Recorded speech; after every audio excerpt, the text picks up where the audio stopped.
Welcome to study with Pratibha. So high time, क्योंकि आया है डिसीजन बॉम्बे हाई कोर्ट का कि हो सकता है आपके एग्ज़ाम्स जो हैं मे बी आपको ना देने पड़े, बट मे बी आपको देने भी पड़े, because mostly it will depend on your parents and your choice only.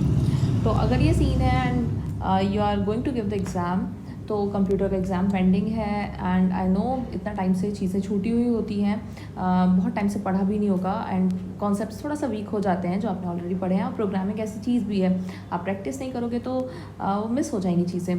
तो देयरफॉर आई थॉट कि मैं अपने स्टूडेंट्स के लिए एक रिवीजन पॉइंट ऑफ व्यू से एक थोड़ा सा सीरीज़ करूँगी 4-5 वीडियोज़ की, जिसमें मैं कुछ टॉपिक्स का रिवीजन कराऊँगी। And in these videos I need your support, because मैं फर्स्ट तो मैं अपना टॉपिक अपनी मर्ज़ी से ले रही हूँ एंड देन आप जो मुझे टॉपिक बताओगे कि आपको जिसमें प्रॉब्लम है, आप जो चाहते हो कि मैं आपको टॉपिक बताऊं, वो मैं आपको थोड़ा सा क्लियर करूंगी। बट माइंडेड मैं पूरा चैप्टर नहीं पढ़ाने जा रही हूँ, और ये वीडियोस में बता रही हूँ strictly these are not for the beginners. ठीक है, अगर आपने ऑलरेडी वो चैप्टर पढ़ा हुआ है, आपने वो टॉपिक पढ़ा हुआ है, it's for your revision purpose. Topic concepts आपको बिल्कुल बहुत अच्छे से क्लियर होंगे। और हाँ, अगर आपने चैप्टर नहीं भी पढ़ा है, बट यू नो कोई भी आप चैप्टर मिस छोड़ के नहीं जा सकते। आप ये सोचो कि हम एरे नहीं पढ़ के जाएंगे, या आपने सोच रखा हम स्ट्रिंग नहीं पढ़ के जाएंगे, तो ये वर्क नहीं करेगा एग्जाम में। बिकॉज कंपलसरी सेक्शन में कुछ ना कुछ क्वेश्चंस तो आएंगे ही, चाहे एरे आप छोड़ के जा रहे हो तो आप प्रोग्रामिंग सेक्शन में, सेक्शन बी में आप उसको स्किप कर सकते हो मे बी, बट आपको सेक्शन ए में तो अटेम्प्ट करना ही पड़ेगा। तो उस पर बेस्ड हो सकता है आउटपुट आ जाए या कोई और क्वेश्चन फ्रेम कर लिया जाए, तो आपको पढ़ना ही पड़ेगा। तो यही मैं यहाँ पे करवा रही हूँ। हम लोग क्या करेंगे कि थोड़ा सा बेसिक पढ़ लेंगे, चाहे जो थोड़े डिफ़िकल्ट टॉपिक्स हैं उनका, ठीक है, सो दैट आपको रिवाइज हो जाए और आपको आपकी जो अंडरस्टैंडिंग है वो थोड़ा बेटर हो जाए। तो आज मैं जो टॉपिक लेके चल रही हूँ that is array. Let's revise, let's start revision.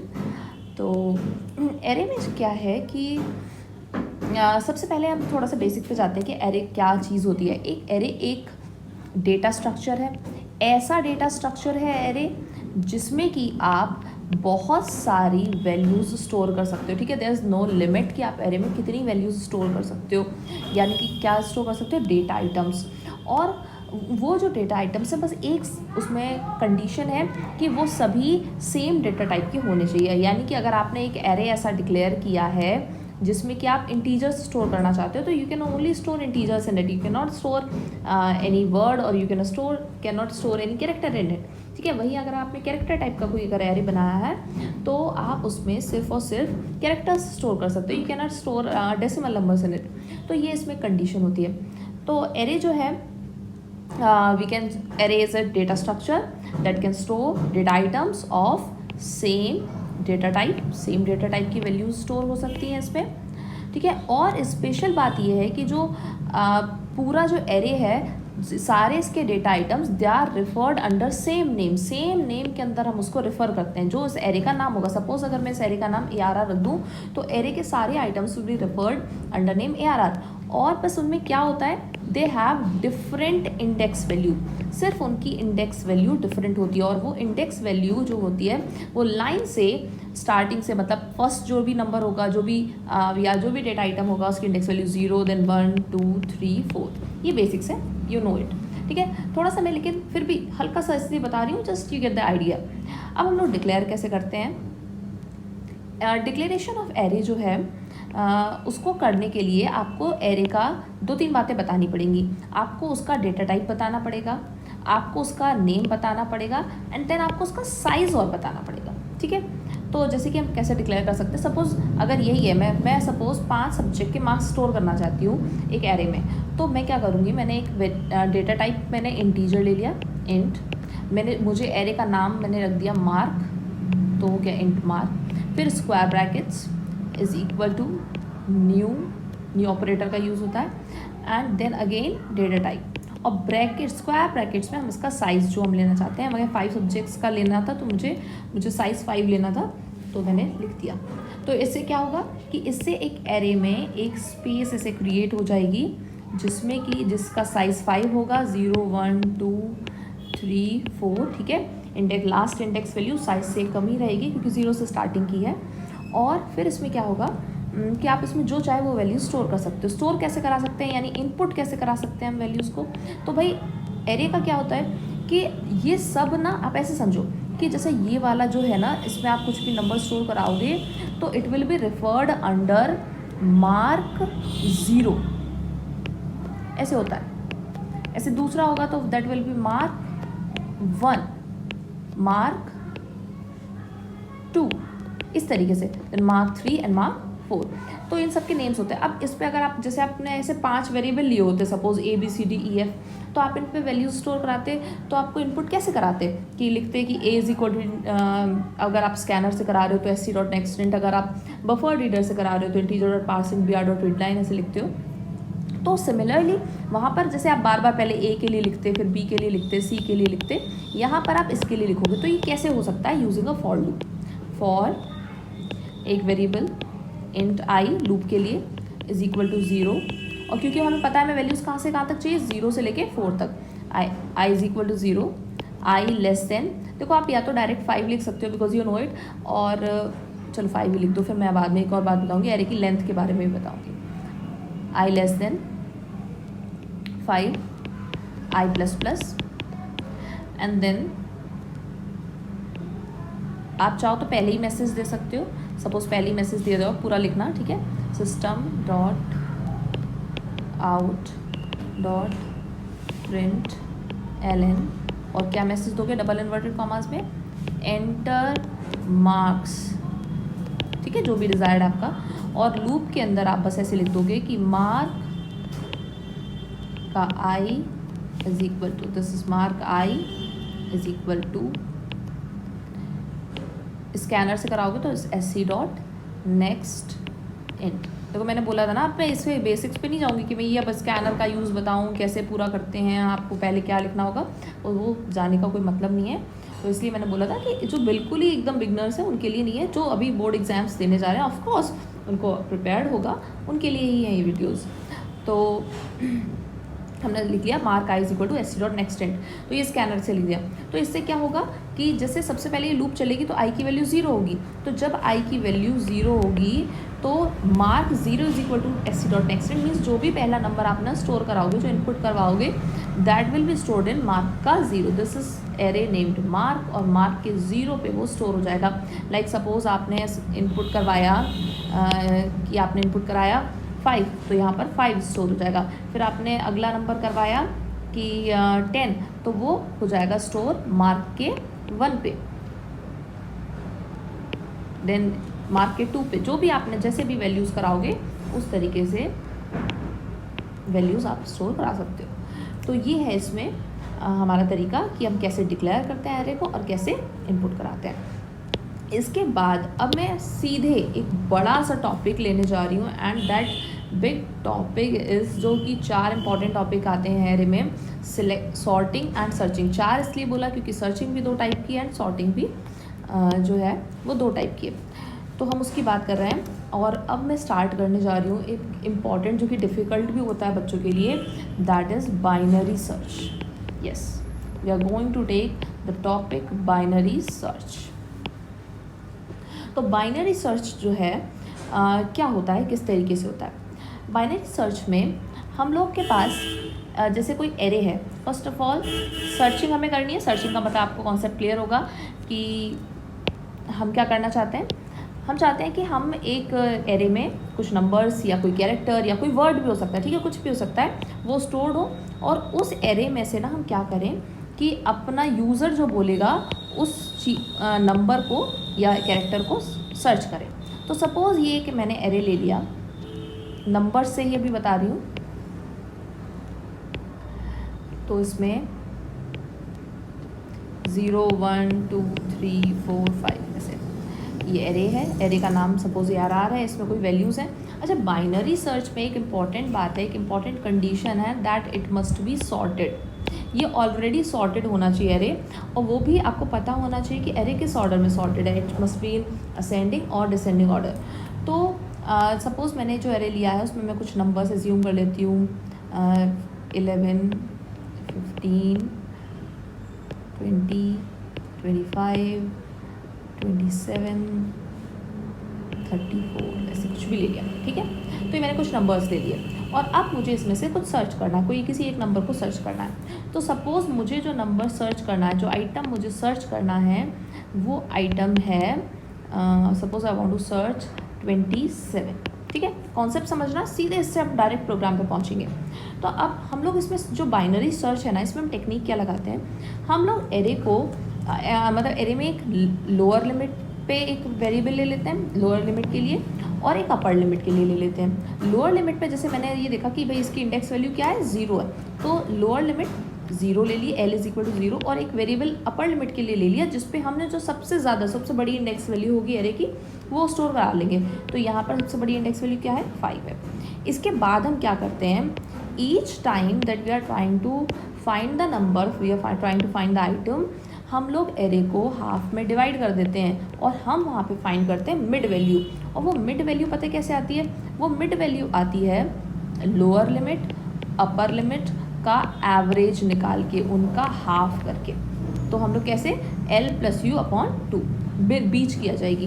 तो अगर आप यहाँ पर करोगे तो आप खुद देखो कि फर्स्ट टाइम में जो मिड वैल्यू आएगी वो क्या आएगी, L + U अपॉन 2 यानी 0 + 5 अपॉन 2 यानी कि 5/2। ये 2.5 जो आपको दिख रहा है actually it will be stored as 2, क्योंकि ये जो हमने वेरिएबल लिया होगा ना, ये इंटीजर टाइप का वेरिएबल होगा, तो इसलिए इस पर डेसिमल पार्ट स्टोर नहीं होगा, तो सिर्फ 2 स्टोर हो गया।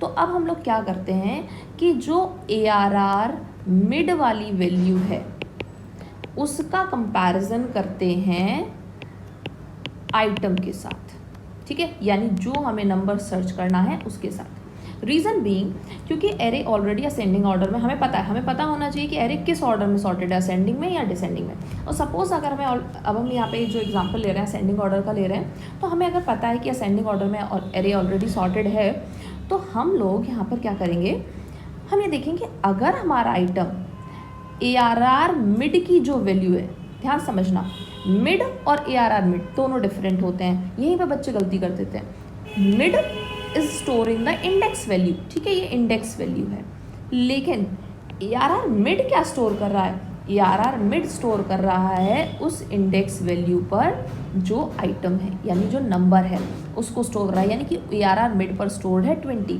तो हम उससे कंपैरिजन कराएंगे अपने आइटम का कि हमारा आइटम इससे छोटा है या बड़ा। ऑफ कोर्स आप समझ सकते हो, अगर आइटम इससे छोटा होगा तो किस पार्ट में होगा, it will be in this part, और अगर आइटम जो है वो ARR मिड की वैल्यू से बड़ा होगा तो कहाँ होगा, राइट साइड वाले पार्ट में।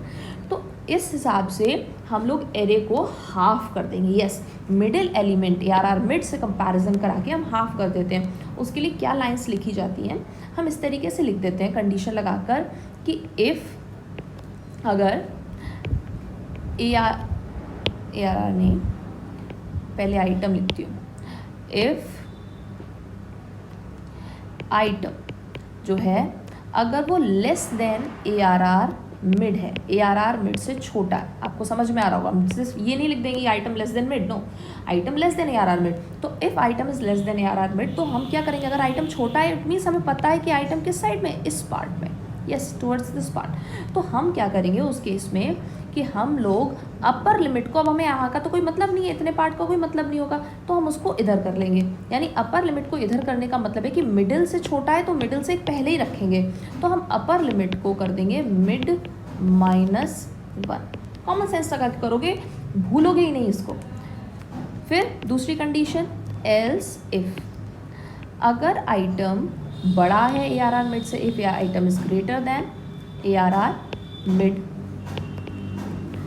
ठीक है, तो हम क्या करेंगे, तो अगर आइटम बड़ा है, जैसा कि हमारे केस में अगर हम देख रहे हैं तो कंपैरिजन कर सकते हैं कि भाई आइटम की वैल्यू 27 है और ARR मिड की जो वैल्यू है दैट इज 20, तो हमारा जो आइटम है वो ARR मिड से बड़ा है, 27 इज ग्रेटर देन 20, तो राइट साइड में है। तो इस पार्ट में अगर है तो हमारा जो ये वाला जो पार्ट है जो कि मिड से पहले का है उसकी कोई ज़रूरत नहीं है, इनफैक्ट मिड की भी कोई ज़रूरत नहीं है आई वुड से, क्योंकि इससे बड़ा ही है।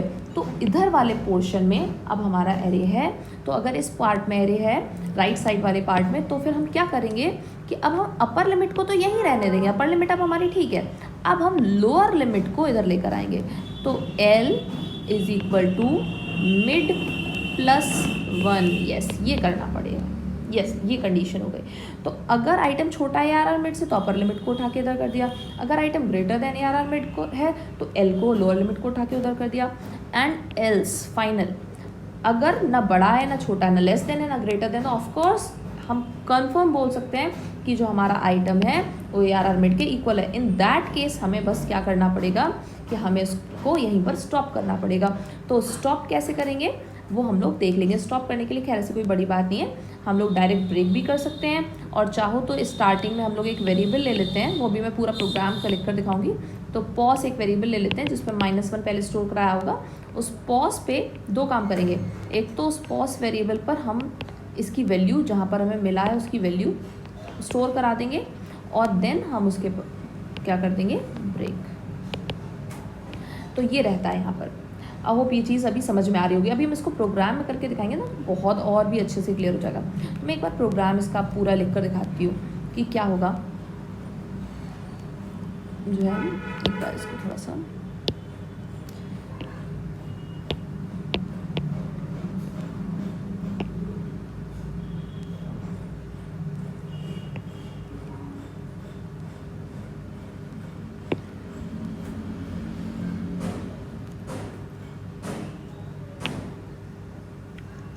उसको भी रहने देते हैं। Take the next page. हाँ, तो मैं प्रोग्राम की पूरी बात करी, तो हम पूरा प्रोग्राम अब लिखने जा रहे हैं। किस तरीके से करेंगे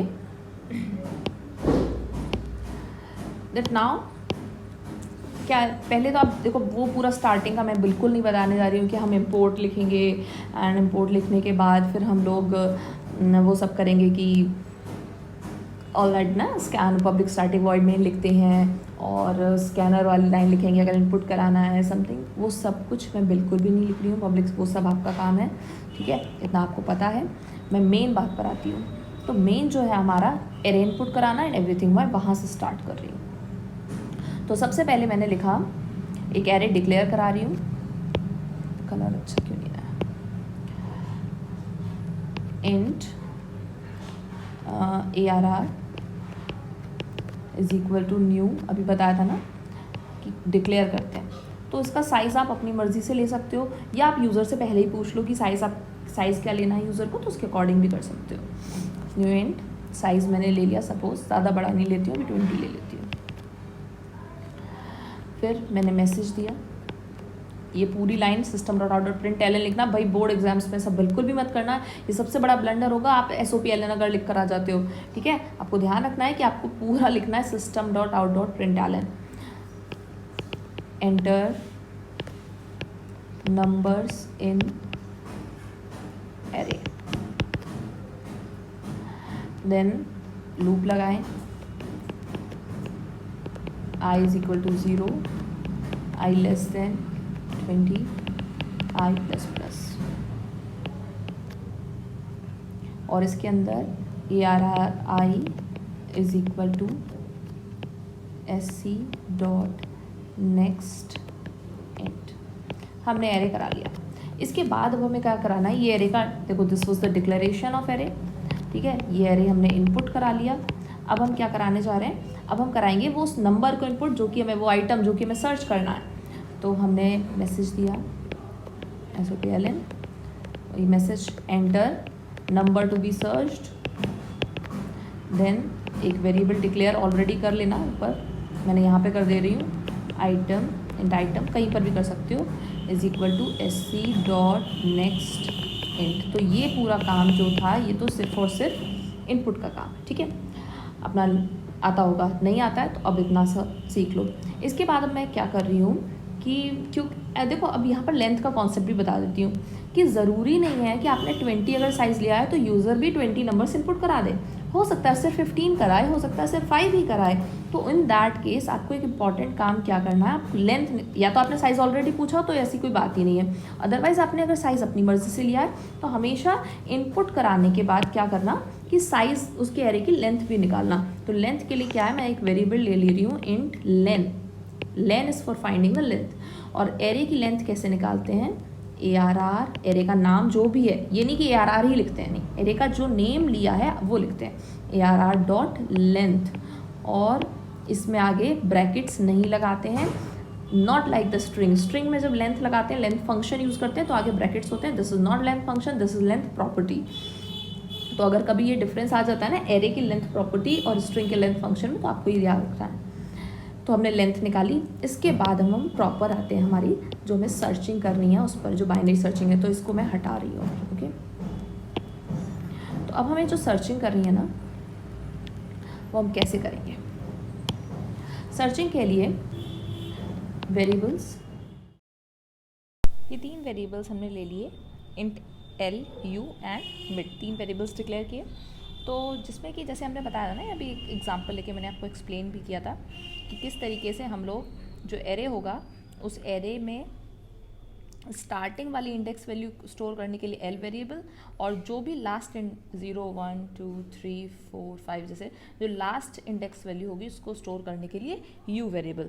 तो हम लोग ये कैसे करेंगे कि l इज़ इक्वल टू 0, क्योंकि स्टार्टिंग इंडेक्स वैल्यू तो 0 ही होना है, लेकिन एंडिंग इंडेक्स वैल्यू कुछ भी हो सकता है depending on the length of the array.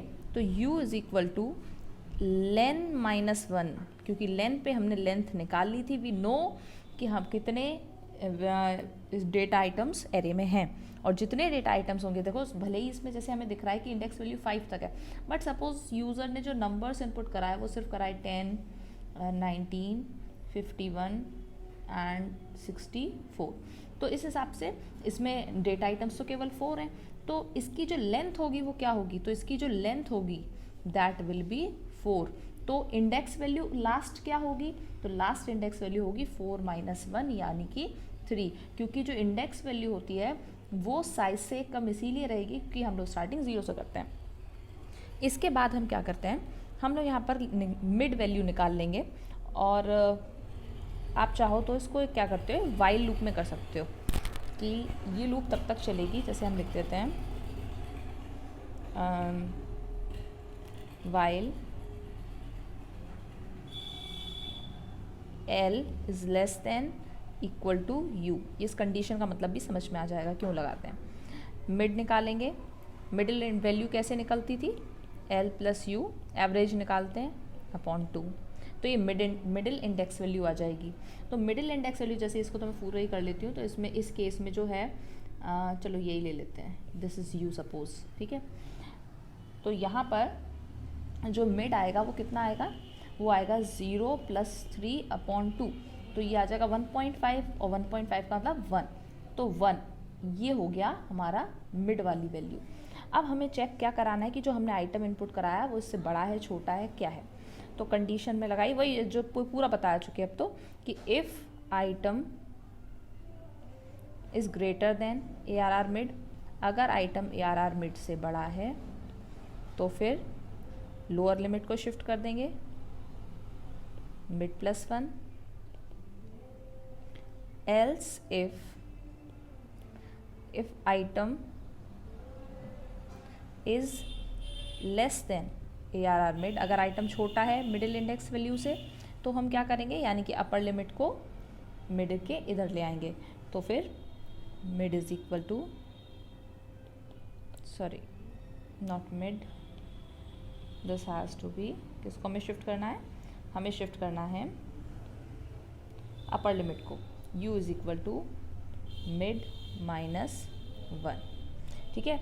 And finally else यानी ना आइटम बड़ा है ना छोटा है, ना लेस देन है ना ग्रेटर देन है, तो फिर उसका मतलब हो गया कि अब हमारे पास जो आइटम है वो ARR मिड के इक्वल ही है। इन दैट केस हम क्या करेंगे कि एक पॉस वेरिएबल यहीं पर ऐड कर रही हूँ, अगर पहले नहीं लिया था तो पॉस इज इक्वल टू -1। ये -1 का केस ये है क्योंकि -1 किसी की इंडेक्स वैल्यू नहीं हो सकती, इसीलिए हमने, ठीक है, इसलिए -1 स्टोर कर लिया। तो पॉस जो है उसकी वैल्यू कर दूंगी मिड प्लस 1। मिड प्लस 1 इसलिए क्योंकि मिड तो इंडेक्स वैल्यू है और किसी भी आइटम की पोजीशन उसकी इंडेक्स वैल्यू से ज़्यादा होती है, तो pos is equal to mid plus 1 and then finally break, ये हो गया, ठीक है, दिस इज कंप्लीट। लेकिन अभी प्रोग्राम हुआ नहीं है क्योंकि अब इसके बाद क्या होगा, इसके बाद ये होगा कि अब हम चेक करेंगे, ये जब पूरा हो जाएगा इसके बाद हमें चेक करना पड़ेगा। देखो हम लोग आइटम को सर्च कर रहे हैं बट हो सकता है आइटम प्रेजेंट ही ना हो, तो हमें लूप खत्म होने के बाद चेक करना पड़ेगा कि पॉस की वैल्यू चेंज हुई कि नहीं हुई। देखो सीधी सी बात है, अगर आइटम जो है वो इसमें मिलेगा तो फिर पॉज की वैल्यू चेंज हो जाएगी और तब ब्रेक होगा। और अगर आइटम इस एरे में प्रेजेंट ही नहीं हुआ जिसे हमें सर्च करना था तो पॉज की वैल्यू चेंज नहीं होगी। पॉज की वैल्यू अगर चेंज नहीं होगी यानी पॉज की वैल्यू जो स्टार्टिंग में थी ना -1 वही रहेगी। तो इस केस में हम ये चेक कर सकते हैं कि पॉज की वैल्यू चेंज हुई है या नहीं हुई है। तो will check if pos is equal to -1। अगर पॉज की वैल्यू -1 है देन क्या होगा, हम प्रिंट करवा सकते हैं। पूरा नहीं लिख रही हूँ मैं, शॉर्ट में लिख दे रही हूँ कि then SOPLN item not found else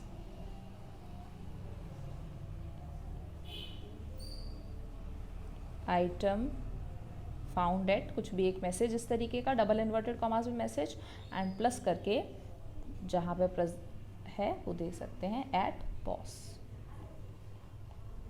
this will be a whole program, मतलब ये मैंने पूरा लॉजिक वगैरह क्लियर कर दिया। ठीक है, आप इसको अच्छे समझ लो कि क्या हो रहा है क्या नहीं हो रहा है। एक एग्जाम्पल जो था उसी के अकॉर्डिंग में फिर से बता दे रही हूँ कि किस तरीके से। बहुत फास्ट इसमें चलेंगे हम लोग, थोड़ा सा ज़्यादा टाइम नहीं लेंगे। ओके, तो let this be an array.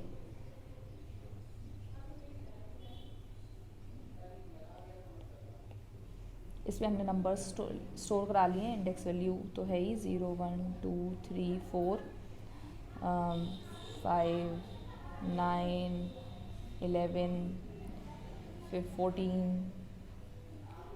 And 20 कुछ भी ले लिया। ठीक है, तो lower L is equal to 0 and U is equal to 4, ये हो गया। मिड निकालेंगे तो इस केस में मिड क्या आ जाएगा, 0 + 4/2 करोगे 2 आ जाएगा। ये हमारा ARR मिड है। ठीक है, अब हमें सपोज जो आइटम्स जो सर्च करना था, एक एग्जांपल ही ले रहे हैं। ठीक है, सपोज जो हमें आइटम सर्च करना था उसकी वैल्यू है 9। Suppose we are searching 9। ठीक है, मैं 9 को सर्च करना है। तो हमने यहाँ पर कंडीशन देखी, तो हमारी कौन सी वाली कंडीशन होगी कि आइटम ARR मिड से बड़ा है या छोटा है। तो आइटम जो है if item is greater than ARR mid तो ये होता। तो अब आइटम देखो ARR मिड से क्या है, आइटम ARR मिड से छोटा है, तो ये वाली कंडीशन हो गई। Else if item is less than ARR mid तो क्या होगा, U is equal to mid -1, यानी U की वैल्यू चेंज हो जाएगी। ये तो वही रहेगी बट U की वैल्यू चेंज हो जाएगी। और अब U की वैल्यू क्या हो जाएगी, 4 के बाद हो जाएगी, this will become U is equal to mid -1 यानी कि 2 - 1 1। U की वैल्यू अब 1 हो जाएगी।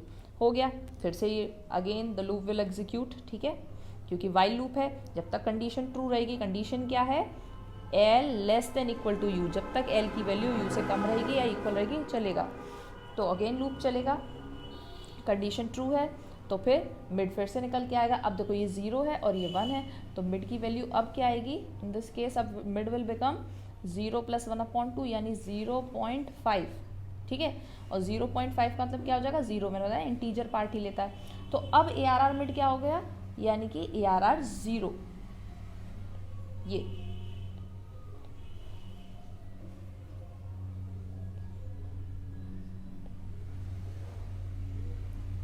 This is ARR mid. तो अब हम लोग यहाँ पे क्या करेंगे, फिर से again condition check, item is greater than ARR mid और item is less than ARR mid. तो भाई आइटम में साफ साफ दिख रहा है कि जो आइटम है वो ARR मिड से यानी ARR 0 से वो बड़ा है। तो अगर इससे बड़ा है तो क्या होगा, आइटम बड़ा है तो ये कंडीशन ट्रू हो जाएगी। और जब ये कंडीशन ट्रू हो जाएगी यानी कि L is equal to mid +1। अब L is equal to mid +1 यानी ये वैल्यू अब हट जाएगी, L की जो 0 थी वो हट जाएगी। अब क्या हो जाएगी, L की वैल्यू हो जाएगी मिड +1, 0 + 1 यानी कि 1। देख रहे हो, अब अगेन ये हो गया एक बार। ठीक है, इफ़ ये कंडीशंस है, इफ़ एल्स इफ एल्स, इन तीनों में से कोई एक ही एग्जीक्यूट हो सकता है। तो ये एग्जीक्यूट हो गया, इसके बाद फिर से अगेन कंडीशन जाएगा, चेक होगी। अगेन हम कंडीशन चेक करने के लिए जाएंगे और फिर L लेस देन या इक्वल टू, अब समझ में आ रहा होगा क्यों लिखा है L लेस देन या इक्वल टू U। इस केस में आप देखो L की वैल्यू 1 है, U की वैल्यू 1 है, इक्वल हो गए ना, तो फिर भी ये लूप चलना चाहिए। तो L less than equal to U है, तो अगेन मिड कैलकुलेट होगा, तो 0 + 1/2 करोगे तो मिड की वैल्यू क्या निकल कर आएगी, 1 + 1/2। तो मिड निकाल लिया। मिड निकालने के बाद अगेन कंडीशन चेक हुई। अब देखो अब ए आर आर मिड है क्या, मिड की वैल्यू 1 है, यानी कि इस केस में जो ए आर आर मिड है वो है ए आर आर 1 यानी कि 9, और 9 है तो फिर अब हमारा जो ए आर आर मिड है वो आइटम के इक्वल है, यानी ना तो अब ये वाली कंडीशन ट्रू होगी कि item greater than A R R mid, ना ये कंडीशन ट्रू होगी item less than A R R mid, बल्कि किस पे जाएगा, एल्स पे जाएगा लास्ट में। और जब एल्स पे जाएगा तो पॉज की वैल्यू मिड +1, यानी कि पॉज की वैल्यू जो पहले -1 थी दैट विल बिकम मिड +1, यानी कि मिड की वैल्यू 1 है, 1 + 1 2। पोजीशन देखो ना, पोजीशन क्योंकि 9 किस पोजीशन पे, पोजीशन तो सेकंड है, तो उस हिसाब से। और फिर ये होकर और तुरंत क्या हो जाएगा, ब्रेक। यस, ब्रेक हो गया, लूप से बाहर आ गए, और लूप से बाहर निकलते ही देन फिर ये चेक होगा कि अगर पॉज की वैल्यू -1 है तो इसका मतलब है नहीं मिला है, और एल्स क्या प्रिंट होगा, आइटम फाउंड एट पॉज। तो इस केस में फिर आउटपुट जो है वो क्या आ जाएगा कि भाई पहले तो मैसेज वही आइटम फाउंड एट, और जो उसकी पोजीशन है यानी कि टू प्रिंट हो जाएगा। ठीक है, तो आई होप ये पूरा समझ में आ गया होगा कि क्या है पूरा सब कुछ कैसे होता है। इसके साथ में एक चीज़ और बता दें, जैसे कि अभी जो मैंने ये पूरा प्रोग्राम ये पूरा बताया है, ये इस बेसिस पर बताया कि अगर एरे असेंडिंग ऑर्डर में सॉर्टेड है तो कैसे करेंगे। अगर एरे डिसेंडिंग ऑर्डर में होता, क्योंकि ये तो हमें दिया जाएगा ना एरे असेंडिंग ऑर्डर में, डिसेंडिंग ऑर्डर में, you have to be prepared for that. तो उस केस में आप क्या करोगे, सिर्फ इतना चेंज होगा, अगर असेंडिंग की बजाय डिसेंडिंग ऑर्डर हो जाए तो यहाँ पर ग्रेटर देन की जगह लेस देन का साइन, और ये लेस देन की जगह पर ग्रेटर देन का साइन, सिर्फ इतना चेंज होगा और ये सेम प्रोग्राम काम कर जाएगा फॉर डिसेंडिंग ऑर्डर। अच्छा, लेकिन कुछ और भी चेंजेस हैं जो मुझे बताने हैं, जैसे कि अगर यही प्रोग्राम उसके लिए आ जाए फॉर स्ट्रिंग, जैसे कि ये जो आपका जो मैंने लिखा है ये इंटीजर्स पे काम करेगा, मतलब अगर नंबर्स न्यूमेरिक वैल्यूज़ हैं, फ्लोट डबल है उस पर काम कर जाएगा, कैरेक्टर है उस पर भी ये काम करेगा, क्योंकि कैरेक्टर भी आप less than greater then in symbol से कर सकते हो। ठीक है, इन सब पे काम करेगा। बट सपोज एरे इस टाइप का है जहाँ पर नेम्स असेंडिंग ऑर्डर में हैं, ठीक है, और आपको कोई नेम सर्च करना है, समझ रहे हो, यानी कि अभी बात आ गई स्ट्रिंग की। अगर स्ट्रिंग का केस आ जाए तो फिर स्ट्रिंग के केस में हम ये लेस देन और ग्रेटर देन ये नहीं यूज़ कर सकते। तो उस केस में फिर हम क्या यूज़ करेंगे, उस केस में हम लोग यूज़ करेंगे कंपेयर टू फंक्शन। ठीक है, कंपेयर टू फंक्शन जो है उसका जब यूज़ करोगे तो मैं थोड़ा सा उसमें बता रही हूँ कि किस तरीके से यूज़ करोगे। कंपेयर टू फंक्शन वैसे करता क्या है, कंपेयर टू फंक्शन जो है टू स्ट्रिंग्स को लेक्सिकोग्राफिकली कंपेयर करता है। लेक्सिकोग्राफिकली मीन्स कि वो ये चेक करता है कि जो दो स्ट्रिंग्स हैं उनकी इंडेक्स वैल्यू के अकॉर्डिंग, एस की वैल्यूज़ के अकॉर्डिंग उनके कंपैरिजन करता है कि कौन सी स्ट्रिंग छोटी है और कौन सी बड़ी है। जो जनरल फॉर्मेट है उसका कंपेयर टू फंक्शन का वो ये होता है कि जिन दो स्ट्रिंग्स को कंपेयर करना है, तो जैसे पहली स्ट्रिंग आप लिख लो S1 एग्जाम्पल, ठीक है, फिर dot, then you will write compare to, और फिर उसके बाद S1 S2। तो इसमें ये होता है कि अगर S1 की वैल्यू, अगर S1 S2 से छोटी है, छोटी समझ रहे हो, डिक्शनरी में जिस छोटा बड़ा क्या होता है कि अगर कैट और बैट लिखा हो तो उसमें से छोटा क्या होगा, ये छोटा है, this one is less. Reason क्योंकि ये B से स्टार्ट है और ये C से स्टार्ट है, ऐसे समझना। तो ये डिक्शनरी के अकॉर्डिंग स्मॉल और ग्रेटर देन होता है। तो अगर first string is less than the small second string तो this it returns a negative value, ये नेगेटिव वैल्यू रिटर्न करता है।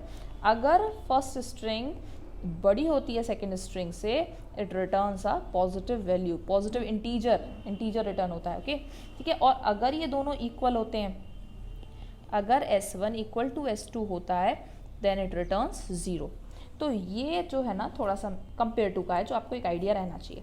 इसके अकॉर्डिंग अब अगर क्या जो चेंजेस आएंगे आप, क्योंकि अभी लेस देन और ग्रेटर देन तो नहीं लगा सकते, इसकी जगह पर आप क्या चेंज करोगे कि इफ़ आइटम कोई भी नेम होगा उसी का बता रही हूँ, तो उसकी जगह पर यहाँ पे लिखोगे आइटम डॉट